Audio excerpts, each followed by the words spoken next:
Everyone, welcome to my video. ఈరోజు నేను పైథాన్లో variables గురించి చెప్పాలనుకున్నాను.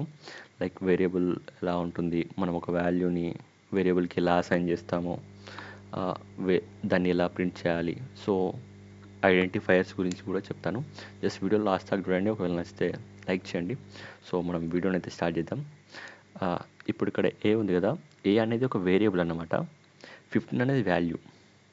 ఇప్పుడు మనం ఏ ఈక్వల్ టు 15 అని టైప్ చేసినప్పుడు ఈ 15 అనే వాల్యూని ఏలో స్టోర్ చేస్తున్నాం అన్నమాట. సో దాన్ని మనం ప్రింట్ చేస్తే 15 వస్తుంది. ఇప్పుడు ఏని ప్రింట్ చేస్తే 15 వస్తుంది, అంటే 15 అనే వాల్యూ ఏలో స్టోర్ అయి ఉంది అన్నమాట. జస్ట్ చూడండి, నేను ఇప్పుడు ఈ స్టేట్మెంట్ని ఎగ్జిక్యూట్ చేస్తా. సో 15 అనే వాల్యూని ఏలో స్టోర్ చేసామన్నమాట. సో ఇక్కడ డెఫినేషన్స్ అని ఉన్నాయి, నేను టెక్స్ట్ బుక్ నుంచి తీసుకున్నాను, మీరు చదువుకోండి, సింపుల్గా అర్థమవుతుంది. మళ్ళీ ఇప్పుడు ఇవన్నీ చదివితే పెద్ద లెంత్ వీడియో అవుతుంది, టైం కూడా అయిపోతుంది. సో మనం ఇక్కడ ఒక్క వాల్యూని ఒక్క వేరియబుల్కి అసైన్ చేసాం కదా. సో డిఫరెంట్ వాల్యూని, డిఫరెంట్ డేటా టైప్స్ ఉన్న వాల్యూస్ని కూడా లైక్ మల్టిపుల్ వేరియబుల్స్కి అసైన్ చేయొచ్చు. ఫర్ సపోజ్ ఇక్కడ నేను 3 వేరియబుల్స్కి 3 వాల్యూస్ని అసైన్ చేశాను కదా.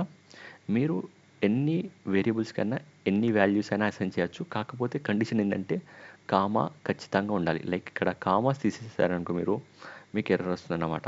సో దీన్ని కూడా ఎగ్జిక్యూట్ చేసి చూద్దాం. చూసారు కదా, పీలో 10 ఉంది, క్యూలో ట్రూ ఉంది, ఆర్లో హలో ఉంది. ఇక్కడ చూడండి, పీ కామా క్యూ ఇక్కడ ప్రింట్ చేసాం కాబట్టి 10 ట్రూ 2 వచ్చాయి. సో ఇది ఇంతే అన్నమాట. ఇక్కడ చూడండి, 7 అనే వాల్యూని ఎక్స్లో స్టోర్ చేస్తున్నాము, పైథాన్ని కూడా ఎక్స్లో స్టోర్ చేస్తున్నాము. సో 2 ప్రింట్ అవుతాయి చూడండి. సో ఫస్ట్ 7ని స్టోర్ చేసాము, ప్రింట్ అయింది. దాని తర్వాత పైథాన్ని స్టోర్ చేసాము, ప్రింట్ అయింది. సో ఇది ఒక ఇంపార్టెంట్ టాపిక్ అన్నమాట. సో మీరు ఏ లాంగ్వేజ్ తీసుకున్నా rules of naming A variable, దీన్ని కూడా ఐడెంటిఫైయర్స్ కూడా అంటారు. ఇది చాలా ఇంపార్టెంట్ టాపిక్. ఇది ఖచ్చితంగా తెలియాలి, అంటే ప్రతి లాంగ్వేజ్లో యూజ్ చేస్తారనమాట.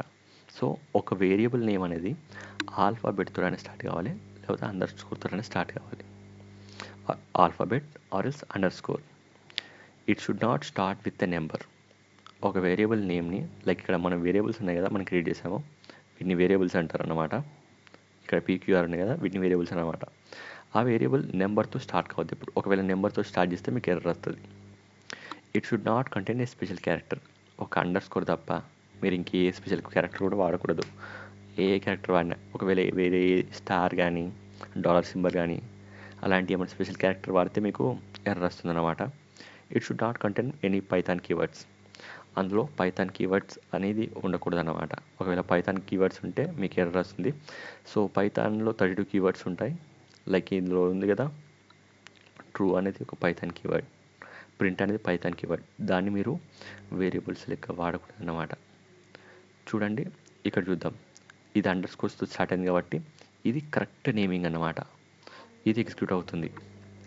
ఫర్ సపోజ్ ఇక్కడ ఆల్ఫా లైక్ నెంబర్తో స్టార్ట్ చేశాడు, ఇక్కడ అండర్ స్కోర్తో స్టార్ట్ చేస్తాడు. ఇక్కడ నెంబర్తో స్టార్ట్ చేయకూడదు, ఇక్కడ ఉంది కదా, should not start with a number, కాబట్టి ఇది మనకి ఎర్రర్ వస్తుంది. చూసారు కదా, ఎర్రర్ వస్తుంది. ఇది ఆల్ఫాబెట్తో స్టార్ట్ అయింది కాబట్టి ఇది రన్ అవుతుంది. ఇది వ్యాలిడ్ నేమింగ్ అన్నమాట. ఇది కూడా వ్యాలిడ్ నేమింగ్. సో ఈరోజుకి I'm ending this video. So ఈ పీడిఎఫ్ని నేను లైక్ కింద డిస్క్రిప్షన్లో ఇస్తా, డౌన్లోడ్ చేసుకోండి, ఛానల్ని సపోర్ట్ చేయండి. ఇంకా నెక్స్ట్ టాపిక్ కూడా నెక్స్ట్ వీడియోలో చెప్తా. ఈ వీడియో వెళ్తే మరీ లెంత్ అవుతుంది, చాలా బోరింగ్గా ఉంటుంది.